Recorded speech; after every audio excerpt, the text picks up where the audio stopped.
not that I don't want to talk about, but I got a little bit of stage fright, so I'll dodge it if I can, but I'm happy to share my experience with you all. Again, I'm Tommy Green. I'm a community health worker for the FIT program, well, for the Orange County Health Department FIT program.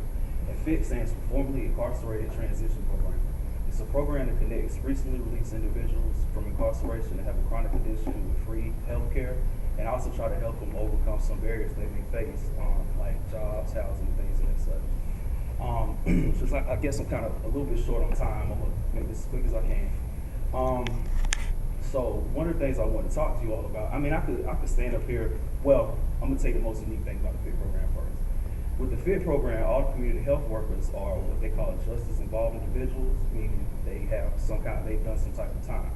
Me personally, I was actually incarcerated for 11 years and 8 months of my life, so I did quite a significant amount of time.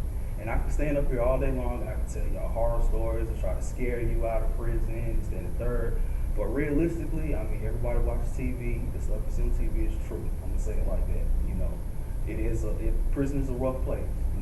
Some people don't never get out. They go in and never come out. Whether it be they lose their lives in prison, or whether they can do something in prison to straighten their sentences or whatever. So, and that's just one setback to going to prison. The other setback is once you come home, all the collateral damage that you've done to your record, your life, your supposedly new beginnings or whatnot. It's an uphill battle after you make that treacherous mistake. Now, the biggest thing I want to talk to you all about today is what I like to call the duo, or the second chance, which everybody's kind of touched on that a little bit. But another thing that I do in my personal life with my wife, we do a lot of volunteer work with teens, children, and stuff like that as well. And one of the things that I always try to tell young people when I speak to them is that one of the things that I appreciate myself about life is, as long as you wake up, as long as you got an able body and able mind, you always have a second chance to get it right. Everyone in here made a mistake, just like I say, everyone in this building has made a mistake. The only difference is, like me, you all got caught. But a great difference between me and you all is, you all have this second chance. I didn't have that chance. This program may have been around when I was your age and getting in trouble. I'm not really sure, because I'm from Durham County. I don't know if you have a Durham County. No, something.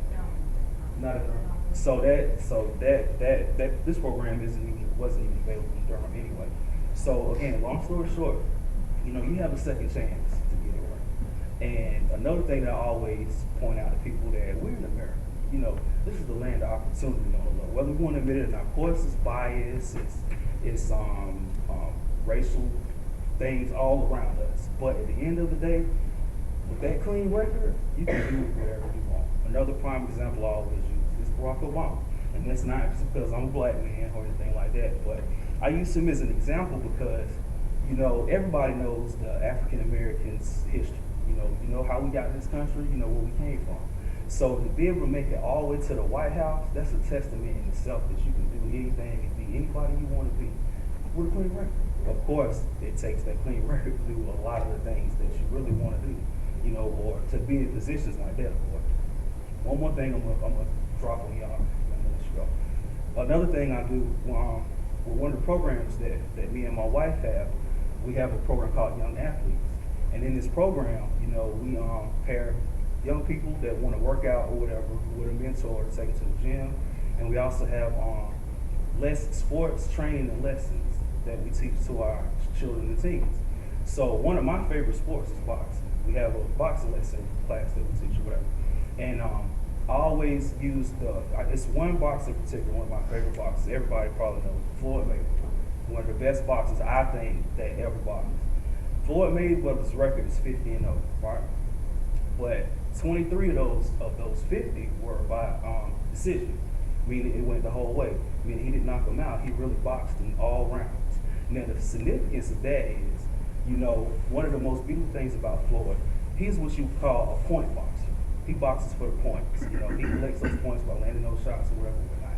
And he's disciplined. He's focused. No matter what happens in that ring, he sticks to that. He's going to get those points, and you can tell. Actually, and I skipped the part.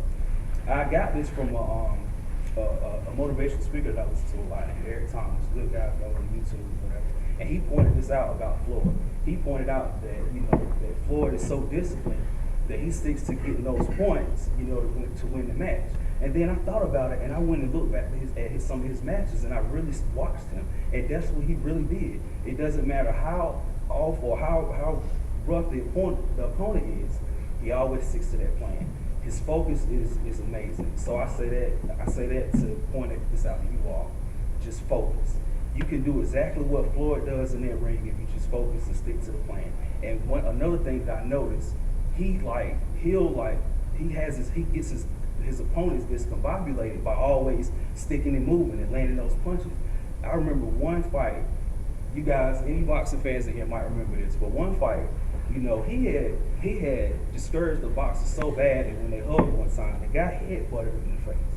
And the thing about Floyd, and some people will say he took a cheap shot because right after that, the guy came out and the ref said fight, and the guy walked up and tried to hold his hand out to shake Floyd, to touch gloves before he fought, and Floyd ended up just going and knocking him out. And that right there, I didn't see that as he just took a cheap shot. No, he stuck to his plan. He knew what he was going to do before the bell even rung. It ain't his fault the guy came out with his hands down, knowing he's supposed to keep his hands up in boxing.